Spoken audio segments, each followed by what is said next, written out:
एक ऐसी अद्भुत कहानी है जो मैं आज आपको ध्यानपूर्वक सुनाऊंगा और इसे सुनने के बाद आप ज्यादा सोचना, डरना और चिंता करना सब छोड़ देंगे और आपका मन खुशियों से और प्रसन्नता से भर जाएगा।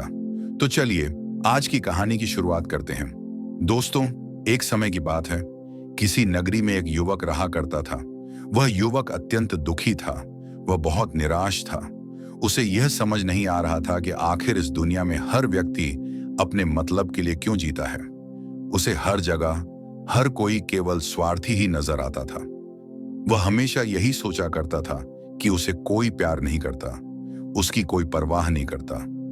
सब उससे मतलब के लिए अपने संबंध रखते हैं। मतलब खत्म हो जाते ही सब उसे अपने आप से दूर कर देते हैं। दोस्तों, हमारे जीवन में भी कुछ ऐसा ही होता है। हम भी हमेशा किसी न किसी का साथ ढूंढते ही रहते हैं और जब हमें किसी का साथ नहीं मिल पाता तो हम अपने आप को अकेला महसूस करते हैं, कमजोर महसूस करते हैं। हमें लगता है कि इस दुनिया में हमारे जैसा कोई है ही नहीं, हमें कोई प्यार नहीं करता, हमारी कोई परवाह नहीं करता। लेकिन हम यह भूल जाते हैं कि अंत में तो हर किसी को अकेले ही जाना है। वह व्यक्ति अपने इस अकेलेपन से बहुत परेशान हो चुका था, जिस कारण एक दिन उसने अपना घर छोड़ दिया और एक रास्ते पर निकल पड़ा। उसके मन में कई सारे विचार थे। उन विचारों में मग्न होकर वह उस रास्ते पर आगे की ओर बढ़ता ही जा रहा था।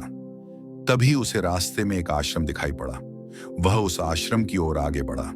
तभी उसने देखा कि एक गुरु अपने शिष्यों को ध्यान करना सिखा रहे हैं और उन्हीं शिष्यों में से एक शिष्य ने अपने गुरु से कहा, हे गुरु, आखिर यह ध्यान क्या है और इस ध्यान को करने से हमें क्या लाभ होता है। तभी वह गुरु अपने उस शिष्य के इस सवाल का जवाब देते हुए कहते हैं, पुत्र, ध्यान ही सत्य है और ध्यान हमें अकेला कर देता है। हम जितने ज्यादा अकेले होते जाते हैं उतना ही हम ध्यान में उतरते चले जाते हैं और यही अकेलापन तुम्हें सत्य के मार्ग पर ले जाता है, तुम्हें सत्य की प्राप्ति करवाता है। वह युवक आश्रम के बाहर खड़े होकर यह सब कुछ देख रहा था, सुन रहा था। जैसे ही उसने उन गुरुवर के मुख से यह सारी बातें सुनी, वह दौड़ता हुआ उन गुरुवर के पास आया और कहने लगा, हे गुरु, यदि ध्यान हमें अकेला कर देता है तो इसका मतलब यह हुआ कि मैं इन सब चीजों में श्रेष्ठ हूं।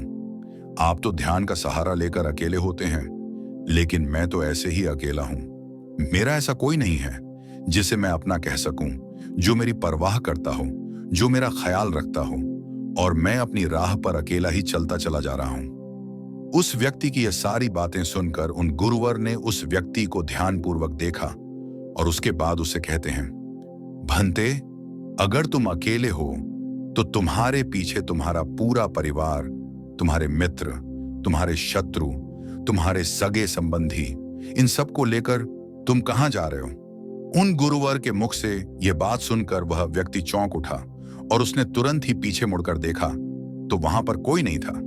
तभी वह उन गुरुवर से कहता है, हे गुरुवर, कौन है मेरे पीछे? न मेरे परिवार वाले, न मेरे मित्र, न मेरे शत्रु और न ही मेरे सगे संबंधी। मैं तो सबको पीछे छोड़ आया हूं क्योंकि कोई मुझे नहीं पूछता, कोई मेरी परवाह नहीं करता, कोई मेरा ख्याल तक नहीं रखता, यहां तक कि मेरी कोई आवाज तक नहीं सुनना चाहता। लेकिन जब किसी के ऊपर कोई समस्या आती है तो वह मुझे अवश्य याद करता है, पर बाकी समय में वह मुझे पूछते तक नहीं। उन्हें यह तक खबर नहीं होती कि मैं किस हाल में हूं, मैं जिंदा भी हूं या नहीं। उन सबको इन सब चीजों से कोई फर्क नहीं पड़ता। उन गुरुवर ने उस व्यक्ति की यह बातें ध्यानपूर्वक सुनी और उसके बाद उस युवक से कहते हैं, भंते, तुम सही कह रहे हो, लेकिन जब तक तुम इन सभी को छोड़कर नहीं आते तब तक तुम भला अकेले कैसे हो सकते हो। वह व्यक्ति एक बार फिर से आश्चर्यचकित होकर पीछे मुड़कर देखता है और फिर उन गुरुवर से कहता है, हे गुरुवर, यहां पर तो कोई नहीं है, मैं अकेला ही यहां पर आया हूं। लग रहा है कि आप मेरा मजाक उड़ा रहे हैं। मेरे पीछे कोई नहीं है, आप खुद देख सकते हो। तो फिर आप ऐसा क्यों कह रहे हैं कि जाओ और इन्हें छोड़कर आओ? जब मेरे साथ कोई है ही नहीं तो मैं भला उन्हें कहां छोड़ूं, कैसे छोड़ूं? उस युवक की यह सारी बातें सुनकर वह गुरुवर मुस्कुराने लगे और उस युवक से कहते हैं, भंते, आखिर तुम मुझसे क्या चाहते हो? इस पर वह युवक उन गुरुवर से कहता है, हे गुरुवर, मैं आपका शिष्य बनना चाहता हूं। मुझे कोई साथी चाहिए। मुझे अपना शिष्य बना लीजिए। उस युवक की बातें सुनकर गुरुवर ने कहा, भंते, तुम यहां 1 महीना रह सकते हो, लेकिन तुम्हें रोज ध्यान का अभ्यास करना होगा। युवक मान गया और आश्रम में रुक गया। अगले दिन गुरुवर आए और पूछा, तुम किससे बात कर रहे हो? तुम्हारा ध्यान कहाँ है? युवक ने हैरान होकर कहा, गुरुवर, यहां तो कोई नहीं है, मैं अकेला हूं। गुरुवर ने उसे ध्यान करने को कहा। पहले दिन युवक को बैठने में बहुत तकलीफ हुई। उसके पैर शून्य होने लगे। गुरुवर ने उसे छूट दी कि वह थकने पर टहल सकता है। अगले दिन गुरुवर ने फिर वही सवाल किया कि वह किससे बातें कर रहा है। युवक ने कहा कि यहां कोई नहीं है और पूछा, क्या आंखें बंद करना ही ध्यान है? गुरुवर ने समझाया, सिर्फ आंखें बंद करना ध्यान नहीं है। तुम्हें अपने मन को किसी एक चीज पर एकाग्र करना होगा, जैसे अपनी आती जाती सांसों पर, जो वर्तमान में घट रही हो। तीसरे दिन गुरुवर फिर आए और बोले, आज कौन आया है? तुम इतनी जोर से बातें क्यों कर रहे हो? युवक को लगा कि गुरुवर पागल हो गए हैं। उसने कहा, मैंने तो एक शब्द भी नहीं बोला, फिर आपको आवाजें कहां से आ रही हैं? युवक ने अपनी समस्या बताई कि अब ध्यान में उसे नींद तो नहीं आती, लेकिन विचारों का सैलाब आ जाता है। अगले दिन गुरुवर हाथ में डंडा लेकर आए और एक डंडा जड़ते हुए बोले, मैंने कहा था ना कि मुझे यहां भीड़ पसंद नहीं। तुम रोज इन लोगों को यहां क्यों ले आते हो? अगर कल से तुम्हारी बकबक सुनाई दी तो मैं तुम्हें आश्रम से निकाल दूंगा। युवक फिर विनम्रता से बोला, गुरुवर, मुझे तो यहां कोई नजर नहीं आता। फिर आप रोज ऐसा क्यों कहते हैं कि यहां पर मैंने भीड़ इकट्ठी कर रखी है। जिन लोगों को भी मैंने लाया है उन्हें मुझे छोड़कर आना होगा। लेकिन मैं आपसे हर रोज एक ही बात कह रहा हूं कि मुझे कोई नजर नहीं आता, न ही मुझे कोई यहां पर दिखाई पड़ता है और न ही मैं अपने मुख से एक शब्द भी निकालता हूं। लेकिन फिर भी आप कहते हैं कि आपको लोगों की आवाजें सुनाई पड़ रही हैं। तभी वह गुरुवर उस व्यक्ति की इस बात का जवाब देते हुए कहते हैं, क्या तुम्हारे मित्र, तुम्हारे परिवार वाले, तुम्हारे सगे संबंधी, तुम्हारे शत्रु, तुम्हारी इच्छाएं, तुम्हारी वासना, ये सब क्या तुमसे मिलने नहीं आते? वह व्यक्ति उन गुरुवर से कहता है, नहीं गुरुदेव, मुझसे कोई मिलने नहीं आता। मैं तो यहां पर अकेला ही आया था और अभी भी मैं अकेला ही हूं, मेरा कोई नहीं। तभी वह गुरुवर क्रोधित होकर उस डंडे से उस व्यक्ति पर एक और प्रहार करते हैं और कहते हैं, अभी बैठो, अभी ध्यान लगाओ, और यदि तुम्हारे ध्यान में कोई भी आता है तो मुझे बताओ। वह व्यक्ति उन गुरुवर की बात मान लेता है और तुरंत ही ध्यान करने बैठ जाता है। कुछ देर तक तो वह काफी शांत रहता है, लेकिन कुछ देर बाद ही वह उन गुरुवर से कहता है, हे गुरुदेव, मेरा भाई मुझसे मिलने आया है। साथ में मेरे पिताजी भी हैं। दोनों बहुत दुखी हैं क्योंकि मैं उन्हें छोड़कर यहां चला आया हूं। मेरे भाई की तबीयत भी कुछ ठीक नहीं लग रही। वह मुझे बुला रहे हैं। मेरे बड़े भाई की पत्नी अर्थात मेरी भाभी मेरे बड़े भाई के साथ अच्छा व्यवहार नहीं कर रही। और तो और मेरी प्रेमिका भी आई हुई है। वह मुझसे पूछ रही है कि क्या तुम मुझसे शादी करोगे या फिर मैं किसी और से शादी कर लूं। वह भी बहुत दुखी नजर आ रही है। और इतना ही नहीं, मेरे कुछ मित्र भी पीछे खड़े हैं जिनसे मैंने कुछ कर्ज लिए थे। आज वे मुझसे अपना कर्ज मांगने आए हैं। मुझे धोखेबाज कह रहे हैं, मुझे अपशब्द बोल रहे हैं, और वे साथ में मेरे कुछ शत्रुओं को भी लाए हैं। लेकिन मेरे शत्रु मुझे मारना नहीं चाहते। वे तो यह कह रहे हैं कि तू तो पहले से ही मरा हुआ है, तुझे और क्या मारना। इतना कहकर वह व्यक्ति कुछ देर के लिए शांत हो गया, लेकिन उसके बाद फिर कुछ देर बाद वह एक बार फिर से उन गुरुवर से कहने लगा, हे गुरुवर, अब मेरे पास एक बहुत बड़ा घर है। इसे मैंने खरीद लिया है।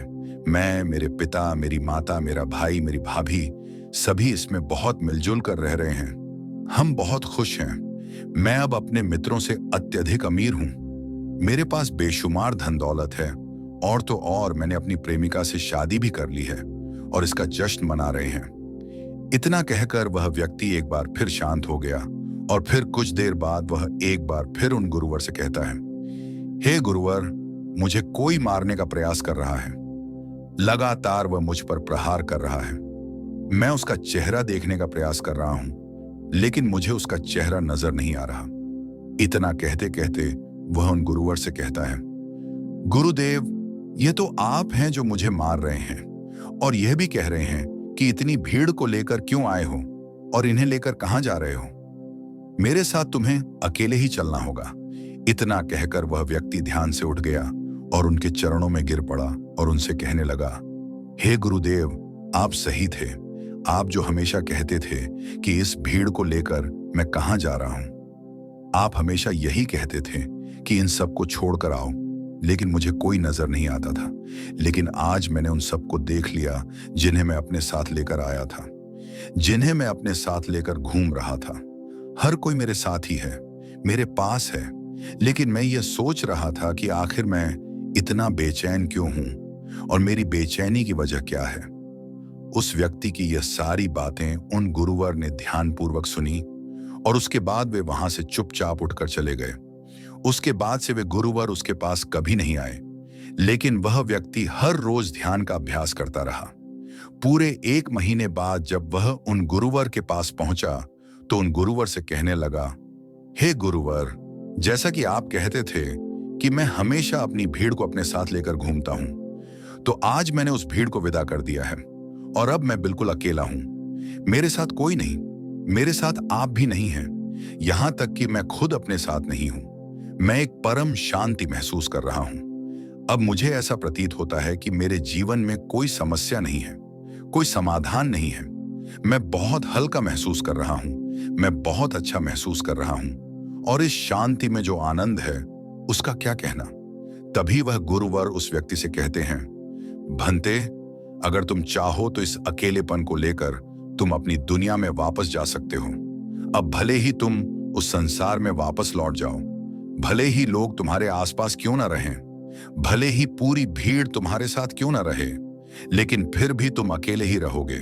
फिर चाहे वे तुम्हारे रिश्तेदार हों, सगे संबंधी हों, परिवार वाले हों, तुम्हारे मित्र हों, तुम्हारे शत्रु हों, तुम्हारी भावनाएं हों या फिर तुम्हारी प्रेमिका, इन सब के साथ रहकर भी तुम पूर्ण रूप से अकेले ही रहोगे।